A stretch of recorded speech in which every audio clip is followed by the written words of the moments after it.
อ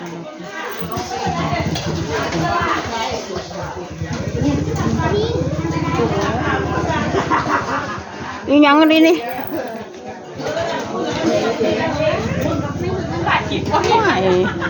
ปิดแล้วมือใครค่ะว่ามือบักนิ่ม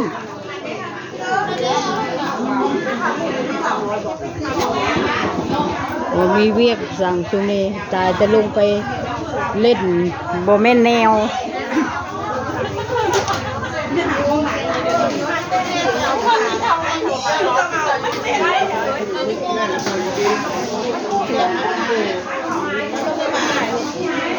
ลูกชายห่วงใจอีเบ๊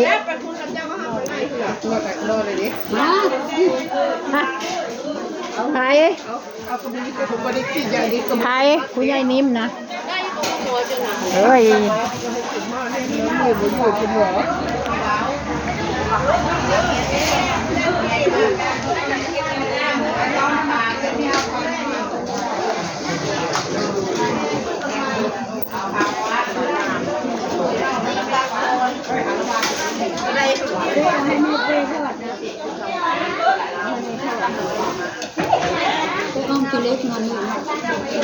บดแล้วนะมั้งบดแล้วบอก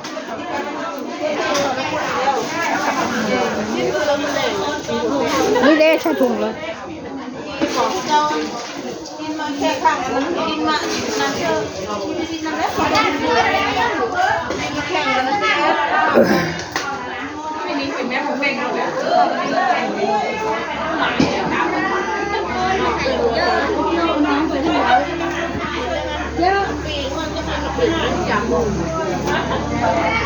จะพาเมื่อ4-5 โมงมันจะไปกรีดยางบ่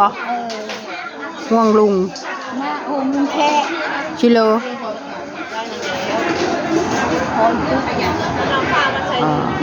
มันเมาบ่โอ้แม่นความ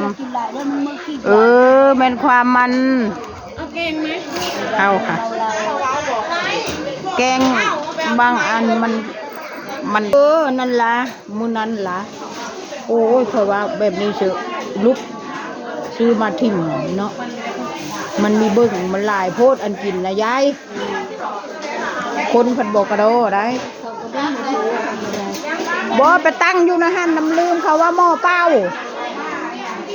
ตั้งอยู่ติดเก็ตนั่นล่ะ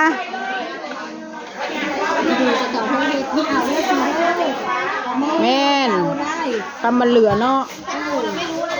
มันเหลือนะพ่อให้อยู่ได้ยายเอ้ยทำมือทานเนาะแม่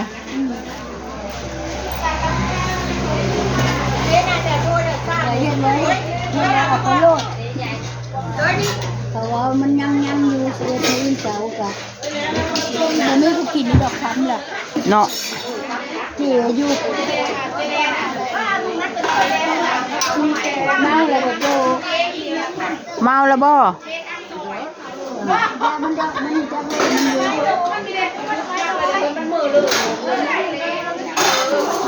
งนึงคำคิดทางนึงแค่บ่กาแฟที่ช่องเป็นหรอฮะกาแฟที่ช่องเป็นหรอเมื่อเปิดช่องมีแต่สิเมากาแฟ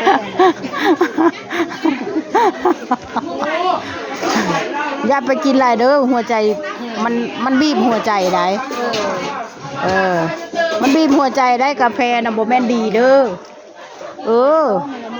กินช่องก็ชมช่องแน่เนาะกาแฟอย่าไปกินไม่ได้กินกาแฟมันกินอยู่หันละไปจะอ้อยกินเครื่องเดียวกะเอ้าหนูบ่กินจะเคยได้กินแล้วต้องนอนหะอยู่มันคือต้อง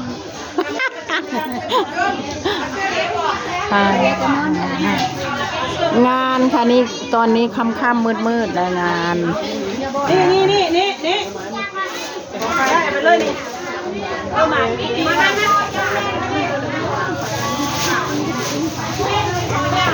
คือวุ่นวายเถอะค่ะ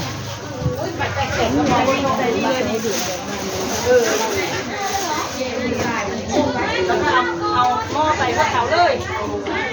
นี่อาหารมา เอาอาหารหมา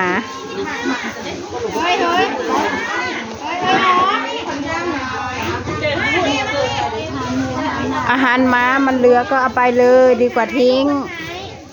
ทิ้งแล้วก็ไม่มีใครกินหมาก็ไม่กินมันบูด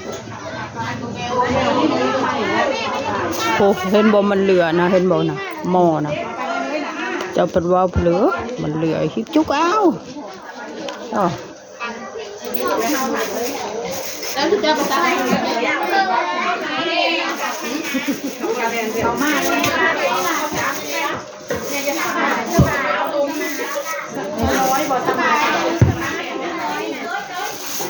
เข้าทางรถติดทำอาหารมีแต่เนื้อสุดสุดแล้วห่อกับมือหินเก่าละนี่ค่ะ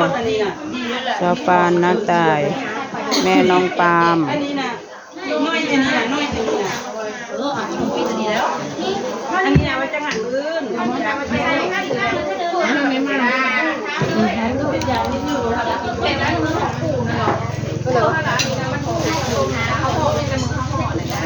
เย็ดไก่ด้วยลาวกับบันนี้ก็เพื่อจะอยู่บันนึงบักโต้งไปอยู่เฮือนอันโต้งเดี๋ยวบักตาแต่ว่าบักตาเป็นมือซุ้มเนี่ยเขาจะโอนของเขาเนี่ยเราจะเลี้ยงของเขา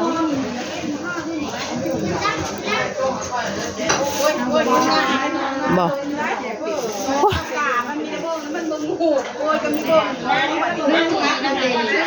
หนังก็จะกระมูมาเด้อข้าวเลยล่ะนั่นก็ลำลายลำหลานเลยมึงอย่าว่ากูไม่ใช่มึงอย่าขยันข้าวเด็กเลยพี่เด้อมึงอีกแก้วเลย โอเคค่ะขอจบคลิปแค่นี้ค่ะอย่าลืมกดไลค์กดแชร์กดติดตาม